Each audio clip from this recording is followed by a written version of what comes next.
What is up, everyone? Please take a second to hit that like button. The more likes that we get in a short period of time, the more people the algorithm will bring into the chat to come hang out with us and see what's going on. So please hit that like button. Let me know how you're doing, and happy freedom. All right, let me take a second here to go through everything. While I'm doing that, please share out the live before we get started.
Didn't have something set up right. I had to make an adjustment.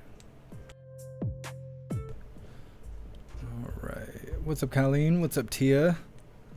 What's up, Bath Salt Reality? That's an awesome username. What's up, Matthew? What's up, Joy? What's up, Amber? What's up, Tony? Happy Freedom Snooks. Thanks for being here. What's up, Mike Drop? What's up, Justin? What's up, Callie Unknown? Bunch of names I haven't seen in a while. Appreciate you guys being here. What's up, Pamela? What's up, Blue Crow? What's up, Andrew? What's up, Bubba?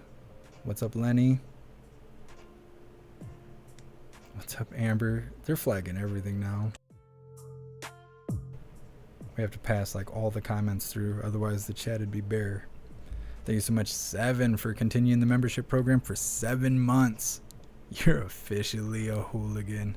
I appreciate you. Thank you. Snooks, that's what she said. You got me. You got me. Happy Freedom Lusk. Thanks for being here. Appreciate all of you guys being here. Let me read through the chats really quick and we will get started.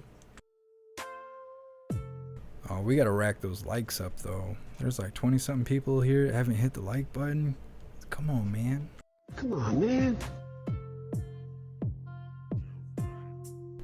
What's up, everyone on the Jeff Mac Live YouTube channel? Appreciate you guys being here. Look at that. Twitch is running. Oh my goodness. Oh my goodness. Appreciate you guys being here over on Twitch. What's up, Magic Moon? What's up, U-Town? Thanks for being here.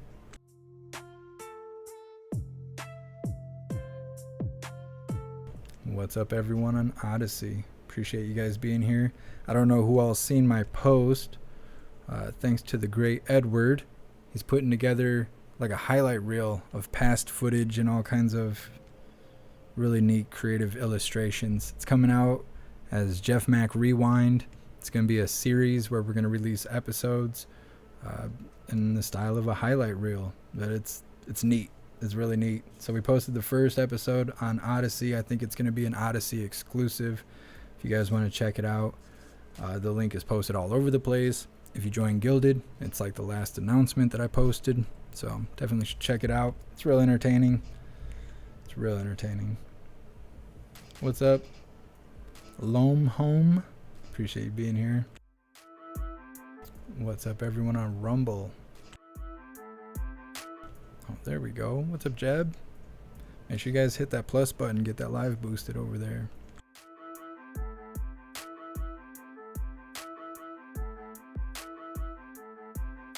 And get that live boosted over there. What's up, everyone on Facebook? Happy Freedom, Donna Sparks. Happy Freedom, Anthony. Appreciate you guys being here.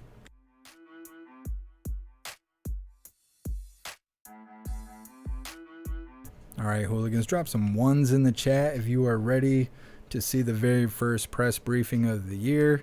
KJP, even Peter showed up. Super impressed with that. Let's see those ones in the chat and we'll get started. What's up, Hillbilly at Heart? Holy, I'm behind. I need to catch up. Thank you so much, Tanya, for continuing the membership program for 21 months. I appreciate you. Thank you. And thank you so much, MD, for continuing the membership program for 10 months. You're officially hooligans. I appreciate you. Thank you, guys. All right, let's see those ones. Let's get her started. I'm hoping for another rage quit, but it may be too early in the year for things like that. We'll see how it goes. Prostitute.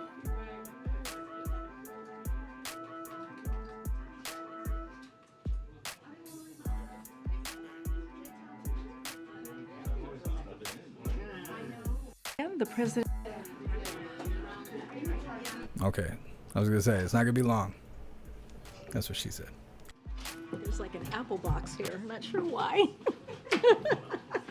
Someone is trying to tell me something.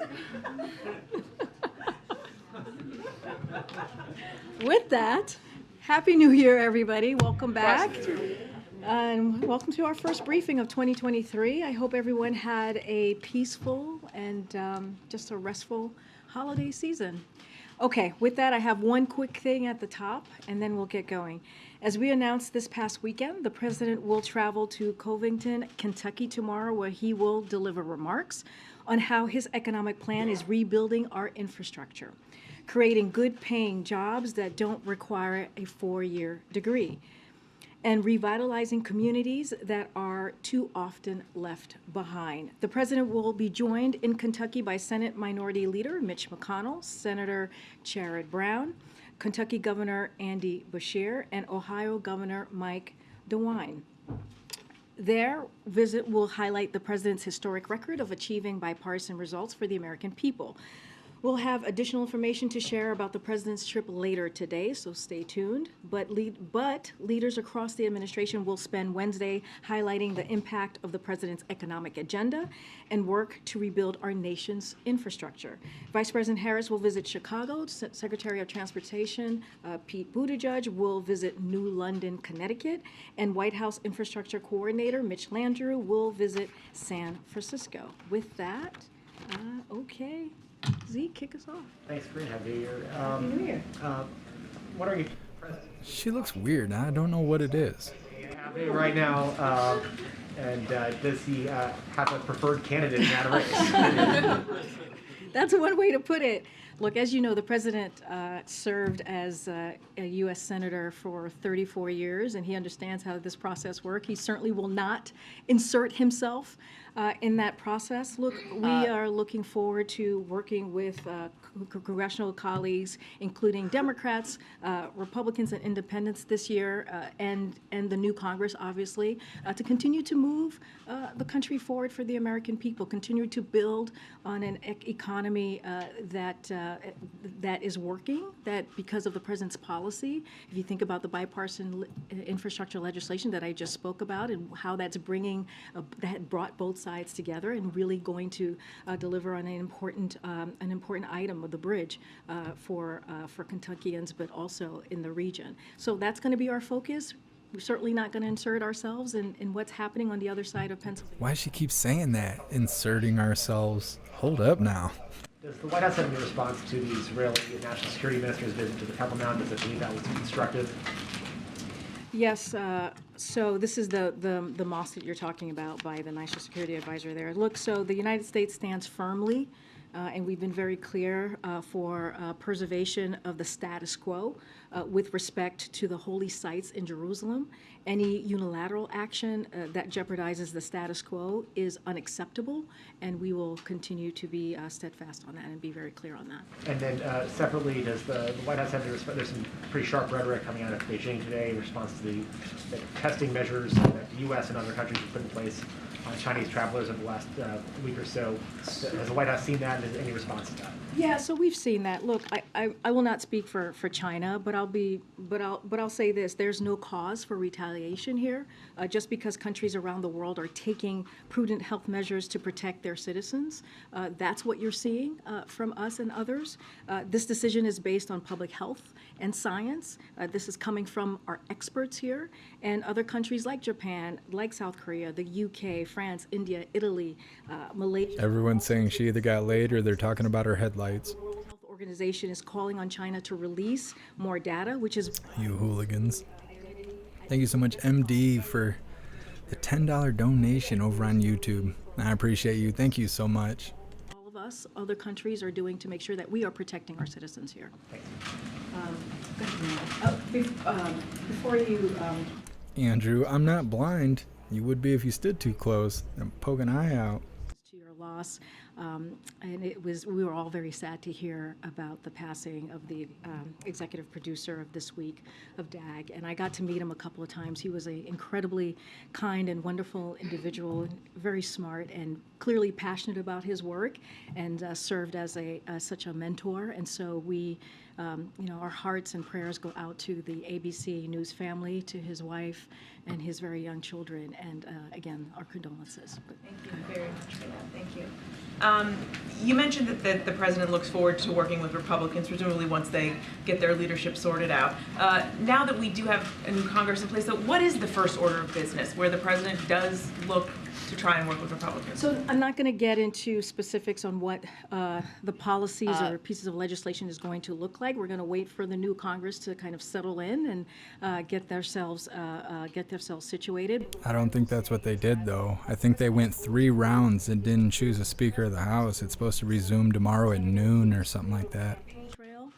That he's willing to work with Republicans who are willing to continue to deliver for the American people. And it's not just him. This is what the American public said very loudly and clearly after the midterms. They want us to work on a common ground to deliver on the needs of what's important for them, and to do it in the way that we're building the economy from the bottom up and the middle out, as the president has said many times. And he wants to make sure we reward hard work and playing and do this so that, for people who are playing by the rules. And so this is very important. We want to make sure that we address national security concerns and keep the American people safe.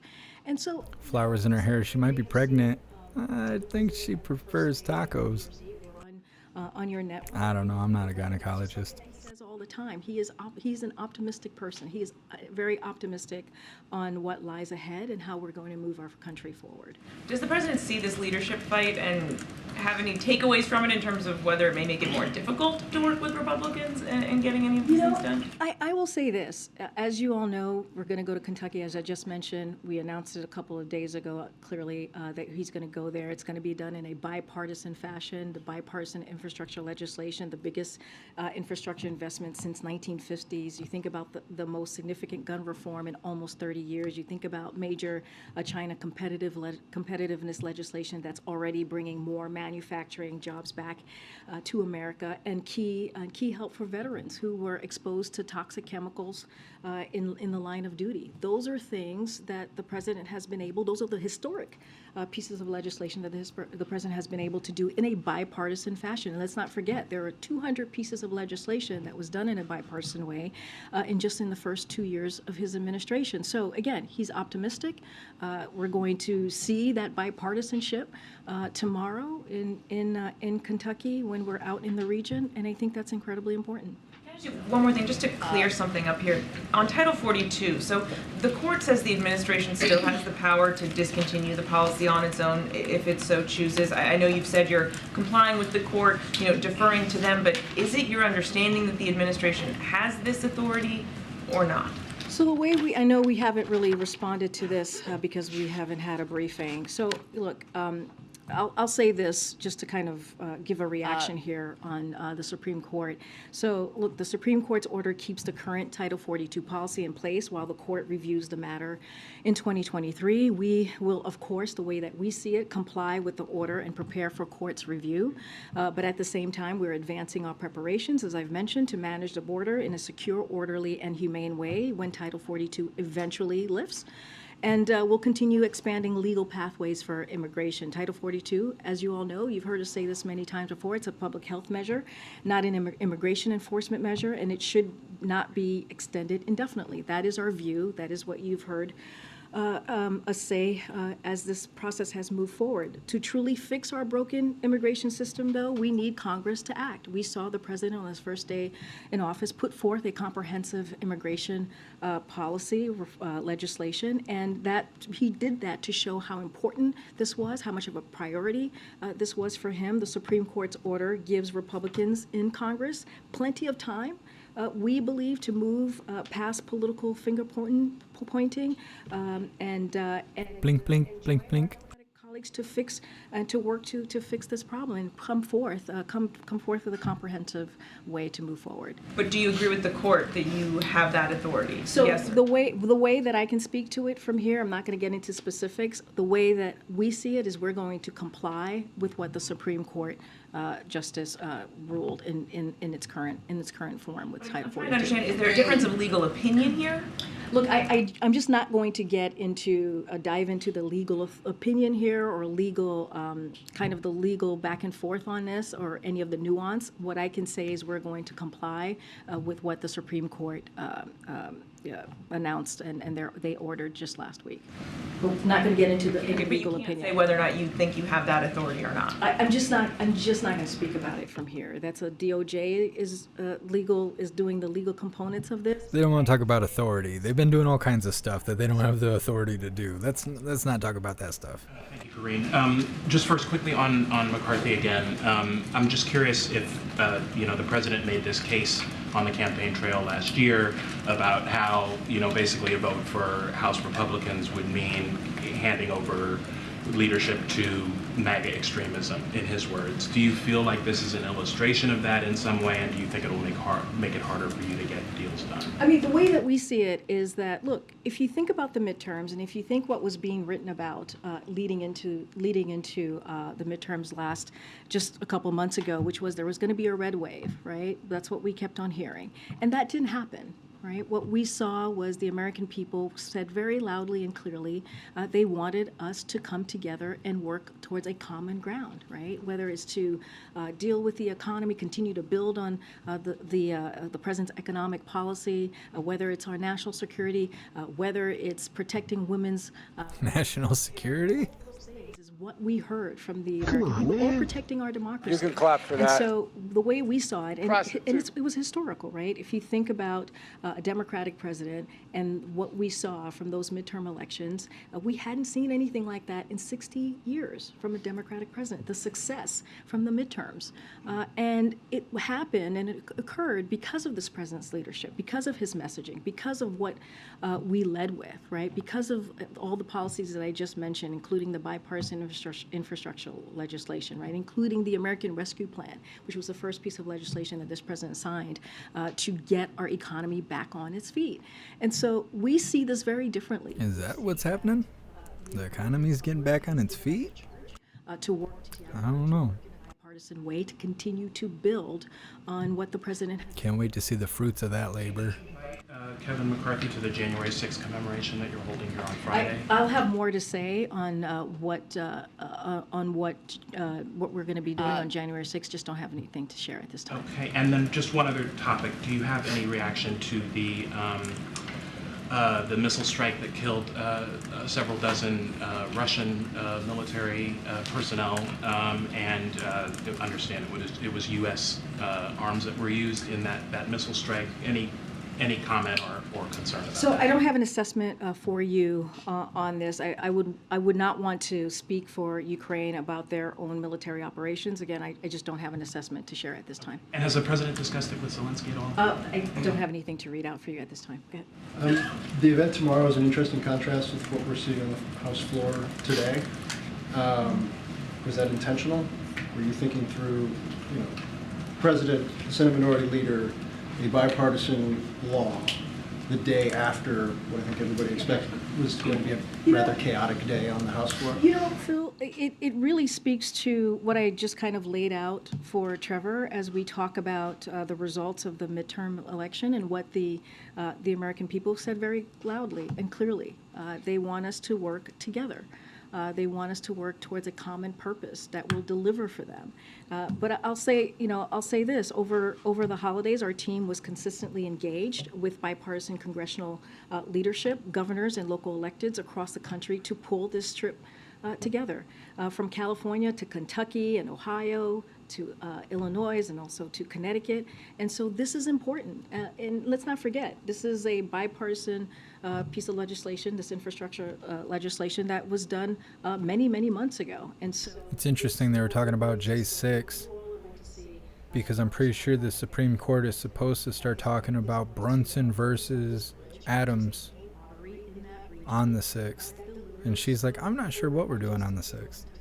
that region as well. And so the president will speak more about this. You'll hear also a little bit more from us later today on what that's going to look like. But again, I think it can highlight that we do big, profound things for the country when we work together. And I think that's an important message to send to the American people, especially after the results of the midterm election. And then just one on foreign policy. Some officials brought some clarity to this last night, but just from the podium. The South Koreans were talking about kind of expanding efforts together in terms of deterrence, given what we've seen from North Korea. Can you kind of detail what exactly that may be or what President Yoon was talking about? So just want to be very clear, just to reiterate what the president said yesterday. We're not discussing joint nuclear exercises. The ROK is a non-nuclear weapon state. So just want to be very clear on what the president was saying, and it is very much how it stands. But following their meeting in Cambodia, President Biden and President Un tasked their teams to plan for an effective, coordinated response to a range of scenarios, including nuclear use by North Korea. And so that is what the teams are working on, and what President Un was clearly referencing when he made his comments yesterday. And I will point you to his statement. He also made that clear in his most recent statement. So the United States is fully committed to our alliance with the ROK and providing extended deterrence through the full range of U.S. defense capabilities. One quick follow-up on Phil and then another. Did the president over the holidays reach out directly to Senator McConnell to invite him to the event tomorrow as a show of the bipartisanship that you guys say? So as you know, we do not talk about or lay out private conversations with congressional leadership. Well, sometimes we do, but well, you know. All right, you may have caught me there a little bit, but look. I'm not gonna, you're gonna see them tomorrow. You'll be able to see for yourself that relationship that has been, they've known each other for some time now. But look, again, I'm not going to get into private conversation between the president and members of Congress, but what I can say and share with all of you is that our team was consistently engaged with bipartisan leadership, as I just mentioned, not just in Congress, but also with governors and local leaders. And this is an important issue, right? Again, let's not forget what the American people said very loudly. They want us to continue to build on policies like the president's going to talk about tomorrow, this bipartisan infrastructure legislation, and want to be very serious here. When you think about infrastructure, it is connecting communities, and that's what it is one of the vital things that we will see tomorrow when we are at the bridge. And then one just real quickly about the next trip, the Mexico City trip. I imagine you guys are going to do some sort of briefing later, but do you have can you give us some sense of what the agenda is? Obviously trade, but immigration, Title 42. What's the message? And I admit I don't have the details, but apparently there was some reporting this morning that that AMLO had sent a letter or some sort of communication to the U.S. this morning detailing what he wants to be on the agenda. So as you stated, we'll have more details on the trip, including deliverables in the upcoming days. I'll say a little bit of what we've already shared. As you know, we're going to go on the 9th and the 10th. The president's going to be traveling to Mexico City for the North American Leaders Summit alongside President Andres Manuel Lopez Obrador of Mexico and Prime Minister, Justin Trudeau of Canada. The NOLS will be an opportunity for President Biden, Prime Minister Trudeau, and President of Mexico to promote a common vision for North America with concrete initiatives that will address climate and environmental challenges, increase North America's competitiveness, protect the health and safety of our citizens, jointly respond to irregular migration in the region, and advance diversity, equity, and inclusion as well. We will, as you noted, as we get closer to the trip, we'll certainly have more to share with all of you. Thanks. Yeah, quick one. Were Senators Rand Paul or J.D. Vance invited to the event tomorrow? Don't have anything to share on who was invited or not invited, but I can tell you who will be there tomorrow. Okay, and the president... I would point you to their offices. And the president had said that he was going to spend this lovely holiday season talking to his family. Has he decided whether or not to run for re-election, and when will he tell us? Oh, goodness. Tell us now. She's smiling hard. So look, as you know, I have to follow the law in terms of what I can discuss here. We do believe in the rule of law. I know some of you had something to say about that just a couple of weeks ago, but we do believe in the rule of law, and we will respect it, and we will honor that here from this administration. So look, you've heard the president say this directly after the most successful first midterms for a Democratic president, as I just stated, in 60 years, especially as we heard very loudly from the American people and the message that they sent. Look, you know, he has said that he intends to run, and I'm certainly not going to get ahead of the president. What I can say is that his focus will continue to be and has always been on the American people. It is going to continue to be and has always been on what we can do to improve their lives. She's looking around to see if anyone believes that. How do we build on his economic policy? How do we build an economy from the bottom up and the middle out? And how do we continue to cut costs when we think about health care, when you think about the Inflation Reduction Act, when you think about the CHIPS Act and making sure that we're bringing manufacturing jobs back here to the U.S., which we're seeing manufacturers doing. So that's going to be his focus. Again, I'm just going to reiterate what I said. I'm going to reiterate what the president said. He intends to run, and certainly... I feel like I need to lean away so she don't poke my eye out or something, and it's killing me. Tiny holiday catch-up, or maybe not tiny at all because it was a giant meltdown. Does the administration have any thoughts about the Southwest Airlines meltdown? Are you guys satisfied with the performance of the airline? And what is the administration going to do to make sure that passengers are made whole? Yeah, I have a couple things to say on that. I think that's a really good question. Look, about time she had some stuff to say. Point blank. The Department of Transportation will hold them accountable to their commitments to make their customers whole. While every major airlines face challenges from a pre-Christmas storm that wreaked havoc on the aviation system, all major airlines except for one, which is Southwest, clearly, were able to recover quickly. So Southwest Airlines acknowledged that all cancellations starting December 24th were controllable, in other words, not weather-related. So that means the airlines assumes responsibility based on Southwest's prior commitments to customers. The airline must cover rebooking, hotel rooms, meals, and transportation to and from a hotel.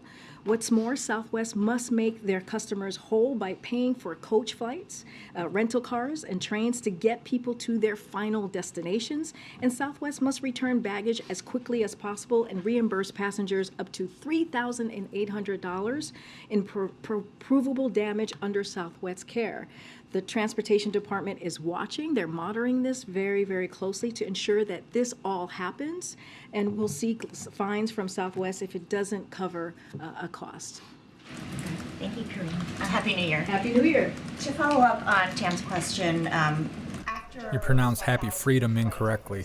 be canceled and delayed, we heard a very similar sentiment that you just said from Secretary Buttigieg, that we have to put more pressure on the airlines, that he thought that things would get better by the holidays, that you're pressing the airlines for better service. What did the administration do between those failures and the failures we saw over the holidays to try to make things better? So just Look at Peter. 2020, to your question, our administration has made He's like, I'm ready to slay her. people get their money back from airline disruptions. That aggressive work has brought real results for the American people. In 2022, DOT issued the largest consumer protection fines against airlines in U.S. history. The Department of Transportation will seek fines from Southwest, as I just mentioned, to make sure that they cover cost as required. And look, our administration is going to continue to press for long-term solutions. This is something that we are committed to. You heard the president speak about this. Making sure that Red. Ducey's like, I've been saving this for 2 weeks to drop it on you, KJP. He's ready. He's locked and loaded. are able to recover in whole. So just a couple, two things I just want to lay out. Look at her little claws. Throwing up the peace sign had me scared. CEOs to address the unacceptable rate of cancellations and delays we saw during the summer, and demanded more realistic scheduling. And better customer service. As a result, cancellations have decreased significantly since the summer, with the exception of Southwest over the holidays. Like, let's remember, all the other airlines were able to get back on their feet except for this one airline, which is Southwest. So, look, these continued problems are unacceptable, and we will be very clear about that. And you've heard Super clear. transportation from Secretary Buttigieg over the last couple of days on this specific issue. Congressman You couldn't mumble that out fast enough. Southwest could have been avoided. And he questioned why his recommendations to Buttigieg 6 months ago were not followed. Do you have any response to either of those things? So look, I just laid out what, look, we respect Congressman Ro Khanna. He is a friend of the administration. We've worked very closely with him, but I just laid out how seriously we have taken this since 2020, and the actions that we took certainly in 2022 over the summer, as you mentioned, the cancellation, and we have said very, very loud and clear, this is unacceptable, what we're seeing from Southwest specifically. Look, the work continues. And we are always welcoming to hear from others on how we can better help to improve this. But again, this is something that we have taken very seriously. We've laid out specific steps on how to move forward here. And I'm sure you all saw the letter that Secretary Buttigieg wrote to Southwest CEO about. Thank you so much, Snooks, for continuing the subscription on Twitch for 9 months. You're officially a hooligan. I appreciate you. Thank you. This is a serious issue that we take very seriously.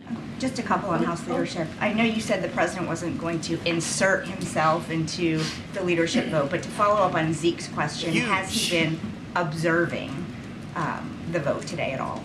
Look, I can't speak to if he's been watching the vote today. What I can say is he's had a pretty busy schedule.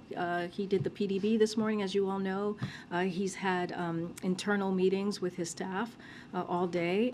But look, this is, I say this because this is something he truly believes. He was a senator, right? He understands how this process works, and he's just not going to insert himself. He's going to let the process play out and continue to do the work of the American people. And then just finally, regardless of how it shakes out, does the president believe that House Republicans should find a way to push George Santos out of Congress?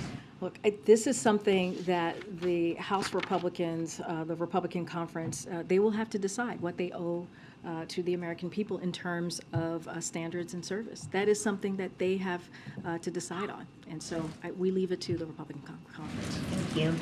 Hi, I haven't seen you in a while. Hi, nice to see you. Happy New Year. I knew she wasn't pointing at Peter with that face. Switch gears to something else. Sort of a cultural moment occurred last night with the NFL football game. And coincidentally, the president will be in the Cincinnati area tomorrow, where the player involved, Hamlin, is hospitalized. Does the president or the White House have any reaction to that particular incident and where it stands with player safety and just how this really had a big impact on sports fans in the United States? So certainly the president has seen the horrific news of Damar Hamlin's cardiac arrest during the game last night. It was, as I said, horrific, and millions of people saw that across the country. So, I'll say that, we hope his condition and his health improves quickly. And like the rest of the nation, our thoughts and prayers are with him, his family, and his teammates. I'm not going to get ahead and lean into any hypotheticals, but what we are praying for and hoping for is that his health improves. Welcome. Hi, thank you so much. I had a question here. First on nominations. Are you sure? You don't sound like you have a question. This morning that Eric Garcetti will be re-nominated to be the ambassador to India. Can you talk a little bit about what the White House believes has changed since he was nominated in the last Congress? Say that last part. What has changed to think that the confirmation process will go a little more smoothly than it did last time? So look, as Secretary Blinken said very recently, our relationship with India is crucial and it's consequential. So we see this as a very important nomination, and as you know, been reported, we'll continue to seek the confirmation of Mayor Garcetti, who was, as you all know, voted out of a committee unanimously and with strong bipartisan support to serve as ambassador to India. And that's important as we're talking about bipartisanship, as we're talking how we're going to move forward. And this is what you saw with his particular nomination. So we see this as he is well qualified, Mayor Garcetti, to serve in this vital role, and we're hopeful that the full Senate will confirm him promptly. Again, he was. Thank you so much, Cornish, for continuing the subscription on Twitch for 15 months. You're officially a hooligan. And I appreciate you. Thank you. Maybe you could talk a little bit about the president's relationship with Representative Steve Scalise.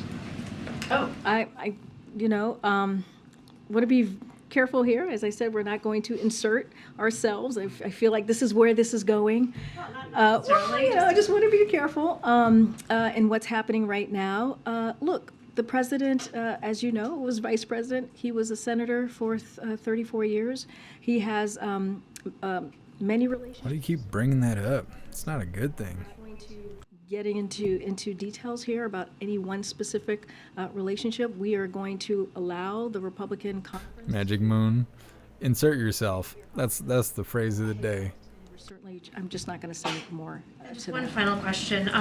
In November, President Biden said that he had completed, quote, part of my physical and would be getting it by the end of the year. Has the president completed his physical, and will the White House be releasing it? We are, to start with your last comment first, we will be releasing his full physical in a transparent way, the way that we did the first time around as president. So that is going to happen. I've said that before from here. Don't have a timeline for you. It's going to happen in the next probably couple of months. But I'll say this, the doctor has said this as well, is that the president... Blink, blink, blink, blink. He's very active. You see it for yourself with your own eyes, but we will be sure to be transparent, just like we were the first go-around when he, in his first year as his presidency. Go ahead, Stephen. Thanks, Corinne. It's been a century since the House of Representatives has failed to choose a speaker on the first ballot. Since then, a couple of modern exigencies have been essentially offered by the Congress to deal with modern potential problems. One is presidential succession. Another would be intelligence briefings. Does the absence of a Speaker of the House at this moment, is there anything we should know about how the White House views that from a constitutional or inter-branch standpoint? Well, look, it's a good question. A little bit of a let the process play out. You can't say that every question's a good question. It doesn't work like that, Corinne. Specifics on how that works out. But look, we have to see what the Republican conference does. Again, we're not going to interfere. We're going to let that process play out. Just don't want to kind of dive into any hypotheticals until we see what occurs today. Broadly, since January 6th, the President has talked about how foreign leaders have approached him and asked him about the health of American democracy. Is there a message the White House would send overseas today as people look and see that the House of Representatives has failed to choose its speaker? Does it portend gridlock for the next 2 years, an inability of government to function here in the United States? Look, I think the president would point to what the American people have been very clear about, what the American people said, and I said this earlier. Look, the outcome that was reported by many and kind of said by many folks just in this space, in the D.C. bubble, was that there was going to be a red wave, right? That it was going to be a very different outcome. And the American people were very clear. They want us to continue to fight for our democracy. They want us to continue to work on... Thank you so much, Thed Rock, for continuing the membership program for 14 months. You're officially a hooligan. I appreciate you. Thank you. That's what the American people said, very loud and clear. Look, again, not going to insert myself here, or the president's certainly not going to. You got to take a shot every time she says insert myself. Peter's about to get right on that. As I'm standing in front of you behind this podium, but, this is something that the Republican conference has to figure out on their own, and they will do so. Thank you, Corrine. Happy New Year. Happy New Year. Happy New Year. Not a daddy yet? We're in the birth month. Oh, boy. Ooh. Will Joe Biden announce a re-election bid by January 30th? No. I thought you were gonna ask for my okay to name your daughter Corrine. I thought that's where we were going here.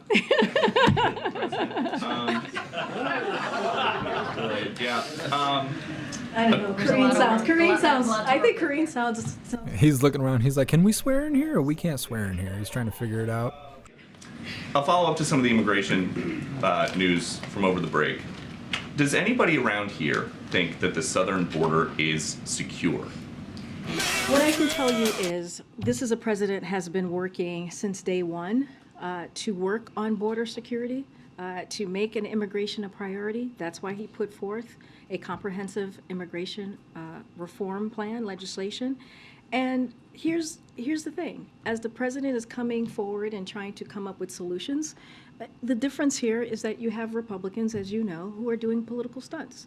And, and we've called that out over and over and over again. And the president is willing to work with Congress, Republicans, Democrats, Independents, to work on these issues that matter to the American people. But this is an issue that the president has taken very, very seriously since day one of his administration. But roughly 7,000 migrants crossing every day illegally. Does the White House believe the border is secure? Look, I've told you what we have done, what we have made this a priority.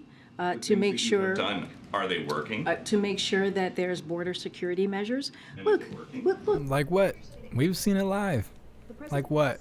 Historic actions, right? That no other president has been able to do. When you think about the 23,000 agents that we have been able to put out there to deal with the issue that we're seeing at the border, and that is something that he did without a lot of Republican support. Right? Make sure that we are dealing with a real issue. When you think about the smugglers, really putting a plan in place that we deal with the smugglers. It's either secure or it's not. And we know the answer. We just want you to say the answer. Talk about it in a way that is misinformation, then it helps the smugglers. And so these are the issues that the president has taken what? Seriously. Where's the misinformation? I didn't know that was a thing when it came to the border. Republicans, he's willing to work with Democrats, he's willing to work with independents to work on this issue, to move forward with his comprehensive plan. Bubba, those immigrants are inserting themselves illegally. New Republican majority coming in. The House Oversight Committee is laying out their new investigations, and they claim to have evidence that Joe Biden lied to the American people about his involvement in his family's business schemes. Did he? So look, I've said this before and I'll say it again. House Republicans promised that fighting inflation during the midterms was going to be their number one priority. That's what they said was important to them, and that's what they said that they wanted to do. But instead, what they're doing is wanting to do an investigation on the president and his family. That is their focus. They don't want to focus on the American people and their family. They want to focus on political division. They want to focus on something that the American people do not want to see, as we saw from the midterm elections. Look, I'm not going to get into the specifics of any of the oversight here. We have a White House counsel that's going to Just name one thing that they're looking for, because everything on the list is grand. And, again, I'll point you one more thing. I'll point you to tomorrow. Tomorrow we're going to see a trip, an event where that's going to be done in a bipartisan way. So there's ways to move forward. What's happening tomorrow? Let me know, since we'll be doing Coffee with Hooligans at 1. Go ahead, John. Thank you, Corinne. Last week's visitor log release showed the most recent meeting between Sam Bankman-Fried and a White House official, Steve Ricchetti. In this case, this was his 4th meeting of the year. I'm wondering, given this first briefing since then, if you can give us any sort of summary of what has been discussed in Mr. Bankman-Fried's meetings with the White House over the course of the year. Yeah. So let me give you a few rundowns here. As we've previously confirmed, as you know, I know you're following this very closely, these meetings included Steve Ricchetti and Bruce Reed. The meetings focused on pandemic prevention related to Sam Bankman-Fried's foundation and general information on the cryptocurrency industry and crypto exchanges. Look, the administration has been clear about the need for Congress to take action when we talk about addressing cryptocurrency. The president, as you know, released an executive order on this topic just last March, and the president released a framework for protecting consumers last fall, and last November, Secretary Yellen renewed this administration's call for Congress to take action. So, as you know, the White House regularly engages with officials from a range of industries and sectors, including leaders in business and labor and nonprofits. Again, this meeting with Sam Bankman-Fried was focused on pandemic prevention related matters and cryptocurrency and crypto exchanges. When you were last asked, General information. Thank you. You said that you couldn't comment on whether the president has any view about whether Democrats or Democrat-aligned groups should consider returning some of the donations Mr. Bankman-Fried. It's the second time I've ever seen this guy's face. Just not what I was expecting underneath the compliance cloth. I don't have anything to share or any change of my comments that I've made before on this. Looking forward to this year, a lot of the last 2 years' accomplishments that you talk about seem less likely in a divided Congress, needless to say. Can you give us a sense of what you see as a sort of baseline target for success from your view in 2023? What do you hope to get out of a year with the divided Congress when some of the things that he relied on sort of heavily in the last Congress won't really be available to him this time around? I mean, look, I just mentioned, we're going to be in Kentucky tomorrow with Mitch McConnell, the Senate Minority Leader. And I think that's important. I think that shows how it is important for the president to show that bipartisanship, right? It is important to show that how the bipartisan infrastructure legislation is going to make a real difference to Americans across the country. And so I think that I know there's a lot of doubt, and I know tends to be a lot of this is politics. There tends to be a lot of negative kind of thinking. She went from smiling to like deer in headlights to smiling again. I think she needs a little bit more programming. It's not all there. The MK Ultra's wearing off. Again, I laid out some key. Next thing you know, she'll be like Britney Spears. She'll be in public shaving her head and stuff. Change. It's coming. American families across the country. It'll insert itself. That matters. So we're going to continue to do that. We're going to continue to work with Democrats, Republicans, Independents who are willing to continue that work that he has done the last 2 years on building on his economic policy. It does not end. It doesn't end in the last Congress, and it hopefully will continue in a new Congress. Are there any particular topics where you think bipartisan bills are possible? I'm not going to get into specifics right now. I'm not going to get ahead of the president on what that's going to look like. What I can say is when it comes to lowering costs, medical cost for the American people, as we started to do with the Inflation Reduction Act, we want to continue to do that, right? As it comes to making sure we're creating good paying union jobs, clearly we want to continue to do that. We want to continue to fight inflation, which is the president's #1 economic priority. So all of those things still stand. Make sure you guys on YouTube are hitting that like button. There's almost 100 of you just sitting here for free. Come on, man. You got to hit that like button, boost the live. It's a very easy day on the Hill. And the number 218 for the second time is elusive for Kevin McCarthy.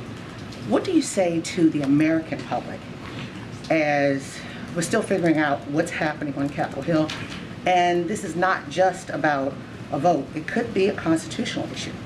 Look, I just don't want to, again, want to be really careful here. Not going to, you understand the power of the podium here, not going to insert myself on something that is currently happening on the other side of Pennsylvania. Not going to get involved, not going to name names, just going to let that process move forward. And this is something also that the president understands. Like, this is a process that they have to decide on. But how do you reassure, how does the other side of Pennsylvania Avenue reassure the American public as the democracy is going through growing pains? Some may say there are cracks in democracy. How does this White House reassure the American public as all of this is going on? So look, separately and aside to what's going on as we're talking about our democracy, and the president has been very clear, we have to continue to fight for it. This is something that he will continue to do every day, and we have to protect our democracy. This is something that the president has spoken about in speeches that you have covered, April, yourself, and how important it is to do that. And he feels, as the president of the United States, he needs to speak loud and clear about that. But again, let's not forget, the American people, as you're alluding to, is very much paying attention to this, right? They want us to continue to fight for our democracy. They want us to continue to protect our democracy. I don't want She needs to insert her brain in her head. happening on the other side of Pennsylvania, but this is, as it relates to our democracy, this is something that the president takes incredibly seriously. And lastly, at the very least, Hakeem Jeffries will be minority leader of the House. Has the president talked to him recently? What is their relationship, etc.? Look, I don't have a call to read out to you, but I can say that we are looking forward to working with Minority Leader Jeffries. We see him as a partner in this. He is incredibly impressive. The president believes he's incredibly impressive, and we look forward to working very closely with him, as we have been these past 2 years. And I think it's important, right? It's important to see that type of representation at that level. But aside from that, Hakeem Jeffries is a brilliant thinker, a great legislator. Thank you so much, Jeff Rowe, for continuing the membership program for 18 months. You're officially a hooligan. I appreciate you. Thank you. Thank you. Happy New Year. Happy New Year. I wanted to ask you about the first briefing of this year. What are the foreign policy priorities for the president for this year? For our goals or for this year. So Jake Sullivan, our national security advisor, spoke to this very recently when he spoke at Carnegie just last month, actually. So this is a decisive decade, which is what he said, and we are focused on how we compete vigorously to advance our interest while building diverse coalitions to address the biggest challenges of our time. And if you look at 2022 just alone, as a standalone, President Biden hosted and met with leaders of the Americas, of Africa, of Southwest Asia, the Middle East, and the Pacific Islands. That is something that the president did in just 1 year alone. He's attended very consequential, if you think about it more holistically, the G7, G20, and NATO summits. This year, you will continue to see us enhance our strategic position over the long haul by doing a couple of things here that I'll list out: making a significant investment in the sources of America's domestic strength, standing with Ukraine, and standing up for the principles of. Daryl, I was laughing at your comment and accidentally passed it. Never mind that. Aggression, in Europe and also around the world. We can't take a poll quite like that, but Around the world world as well, whether it's terrorism or cyber attacks, and building flexible coalition worldwide on food security, climate, technology, and other key issues. So this is how the president sees his foreign policy moving forward. This is what we've been able to do in the first 2 years, and again, so this is incredible. Why is she smacking her lips? Sees any prospect for peace in Ukraine this year? So look, we've been very clear about this as we talk about Ukraine and them moving forward, and basically, and you've heard us say this over and over again. Nothing about Ukraine without Ukraine. And so that's how we see this approach, and that is the consensus of this administration. We all support a just peace. That is something that we all support. You heard the president say those very words at the press conference, the 2+2 that he did when President Zelensky made his first trip in 300 days since the Russia aggression started. But when we talk about just peace, that must include UN principles of sovereignty and territorial integrity, as I just laid out as we look at our 2023 goals.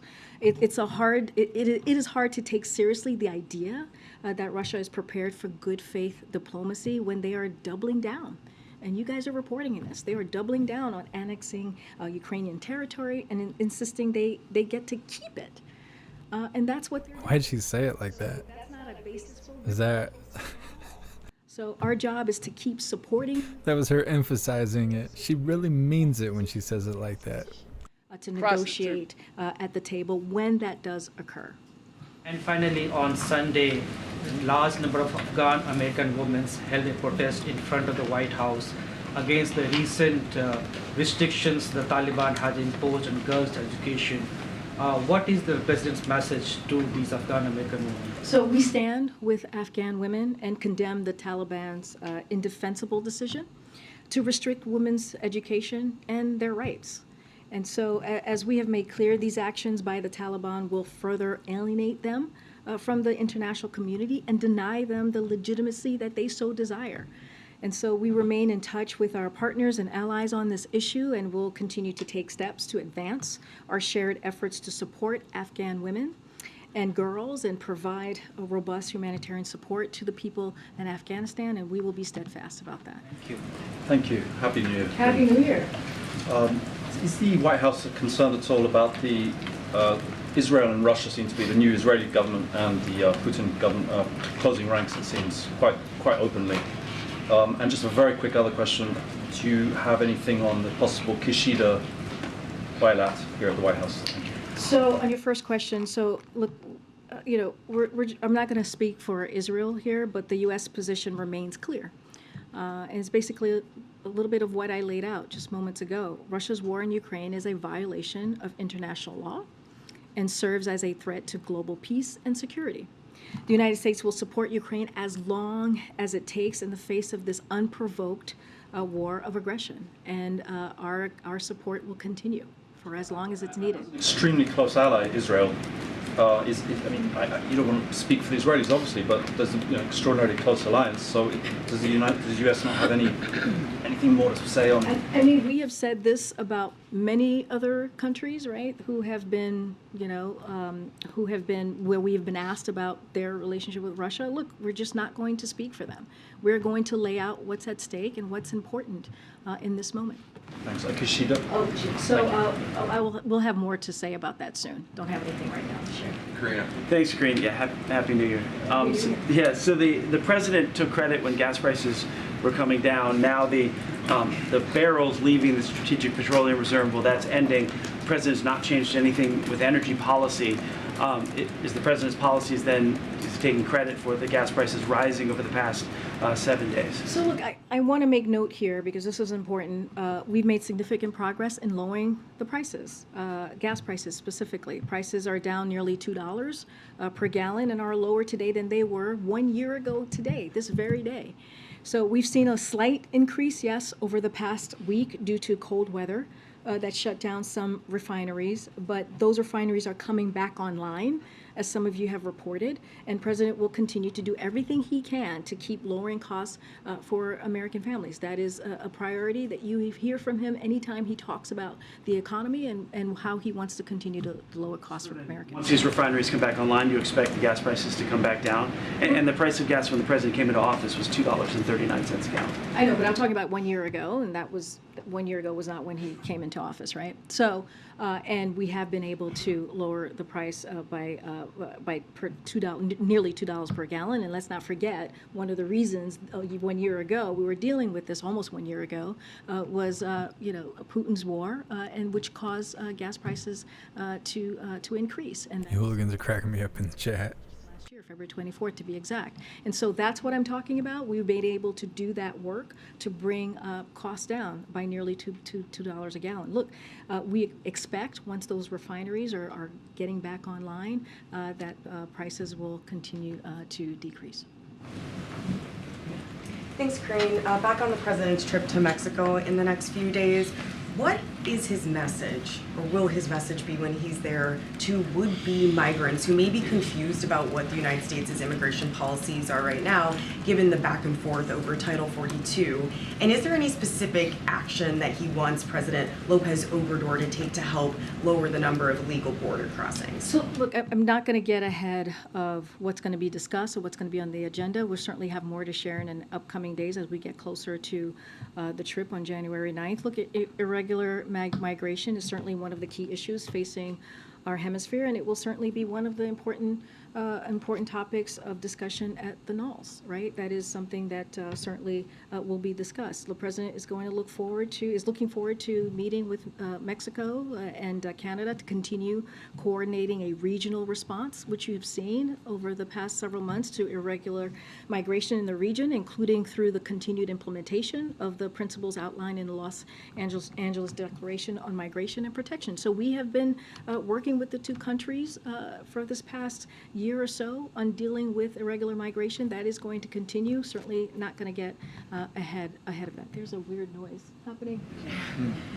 Okay. Corinne, real quick, Yes, when it comes sorry. to the president, when it comes to the president's legislative agenda, do you have any sense of when the State of the Union is going to take place? Do you expect that to be this month? That's a good question. I don't have anything to share with you. As you know, the State of the Union is an important opportunity for the president to lay out his vision in front of not just Congress, but to the American people for this year. And so I know he looks forward to doing that as he did last year. Just don't have anything to share on that. Speaker has to invite him, right? The Speaker does have to invite the That's president, right. but perhaps the president would like to do it this month versus next month. The Speaker, you're right. The Speaker does have to invite him, so don't want to get ahead of that process. Okay. Thanks, Corinne. D.C. Mayor Bowser, in her inaugural speech, called on President Biden to end work from home for federal government employees or turn over vacant government buildings. She said, "We need decisive action by the White House to get most federal workers back to the office most of the time, or realign their vast property holdings for use by the local government, nonprofits, businesses, or," she said, "any user willing to revitalize it."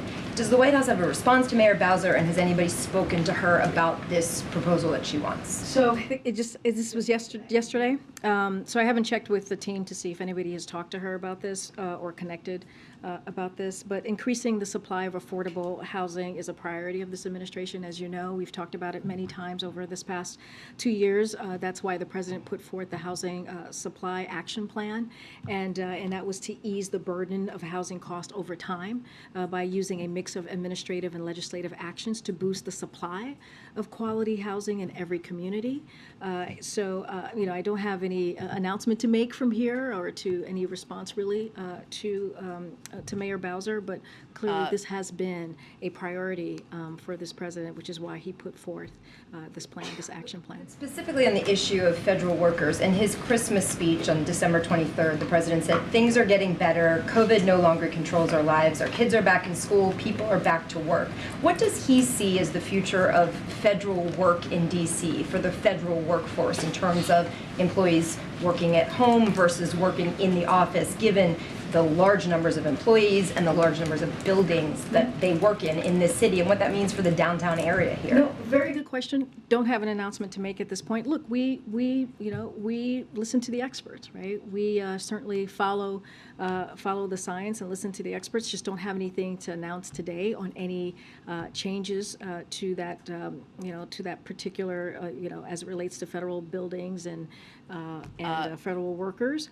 But look, just to reiterate what the president said, we are in a different place than we were when he walked into this administration. He put together a comprehensive COVID vaccination plan that made a difference, that helped put our economy back on its feet. And look at us today. I remember you guys, some of you were here for Jen's first briefing. There were 14 of you masked up. And look where we are 2 years later. We are in a different place. And so I think that's important to note. We are going to continue. What do you mean? Half the people in that room are still wearing a compliance cloth.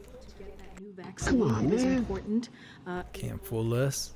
It will help continue to get us back into a place where it doesn't disturb our lives the way it did 2 years ago. We know the tools that work. We know what we need to do, and so we need to make sure that we continue to communicate with the American people on getting that vaccine, and so we'll continue to have that conversation. Oh, okay. Corinne, question on Pope Benedict. Corinne, Pope Benedict, question. Was she lost? I'll take, sure, I'll take your, go ahead. Happy New Year to you. Happy New Year. Actually, two. Okay. One. Two questions. Well, same on Pope Benedict. Okay, Happy New Year's two, meaning two, okay, gotcha. Yeah, all right, we'll start this all over. Yes. English, please. Thursday, the late Pope Benedict, his funeral is Thursday. Is the U.S. sending a delegation to Rome, do you know? So let me just first say, because we haven't been able to be on the record on this since the passing of the Pope. So as the President said in his statement, as I'm sure you saw, he joins Catholics and so many others around the world in mourning the passing of Pope Emeritus Benedict XVI. He will always remember the Pope generosity and meaningful conversation they had when he visited the Vatican in 2011. So to answer your question, the U.S. Ambassador to the Holy See, Joe Donnelly, will represent the United States at the funeral of the Pope in line with the wishes of the late Pope and the Vatican. This is what their requests were. This is what their wishes were. And so that's what you'll see from the U.S. Following up, I know you read a statement there, but what did Pope Benedict mean to President Biden as a Catholic? The President, as you know, he takes his faith very seriously. This is someone who is passionate about his faith. That's not something I even need to tell you. You know this for yourself. And he remembers the Pope. Generosity and his meaningful conversation they had when they visited, when the President visited the Vatican back in 2011, and so that's something that the President remembers and holds very close to heart. Okay, all right, guys. What a technical issue. All right, well, guys, I'll see you on the road tomorrow, and we'll be back in the briefing room on Thursday. Thanks, everybody. Thank you. Thank you.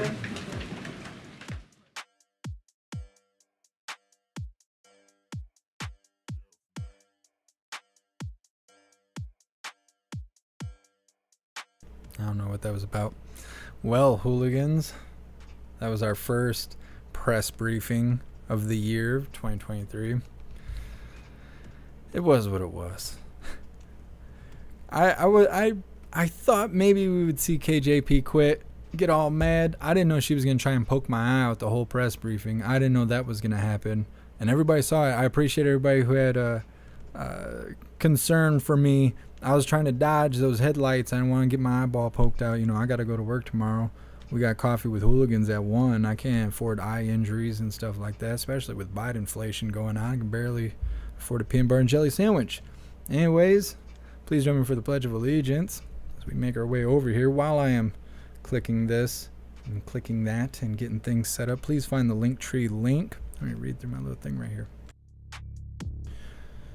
I wrote it down so it can go smoother. Please find the Linktree link on the list. You can find the link for Gilded. Gilded is free. It's the best way to receive notifications for when and where we go live, no matter where we go live. You will also receive notifications if there's any important updates or anything I feel you guys should know. There's a news board there to keep you up to date with everything going on. Tons of hooligans to hang out with every day, all day. Also on the Linktree list, you can find the merch store link if you would like to grab merch. We have shirts, hoodies, stickers, all that good stuff. Everything shows up in black and white like what I have on right now. But if you actually click on the item, they come in many colors. I try to put all the colors up there that the design will look good on, because I know you hooligans don't want to wear all black like I do every day in Michigan. Yes, all of that can be found on the Linktree link. You can also find the links to send donations and support what we do. Or if you prefer, you can find the Amazon wish list if you would like to send me stuff. Anything you buy on the wish list will automatically be sent to me. You don't have to come search for information or anything like that. It's real simple. And finally, all the links to join any membership program, no matter what the platform is that you hang out on, all of that stuff can be found on the Linktree. Those links are in the description. I'm sure they'll be posted in the chat right now, but we'll post it after the live. Let's get ready for the pledge.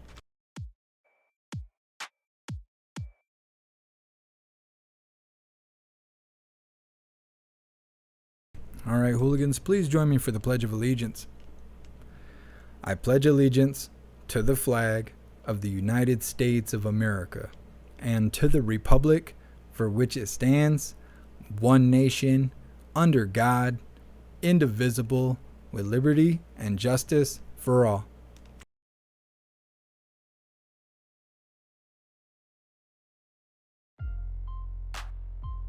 All right, hooligans. Well, that is that.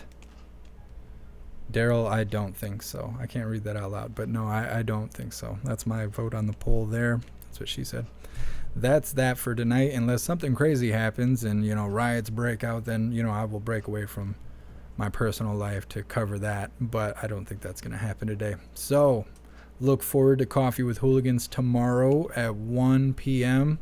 Every day but Sunday, we're doing Coffee with Hooligans. I know Snooks is always concerned and checking on me to make sure we're going live, and usually I'm running late because I'm trying to get all the details, because I'm trying to do better every day with Coffee with Hooligans, and I think it's been actually going really great, and I really appreciate everyone that's been showing up for that.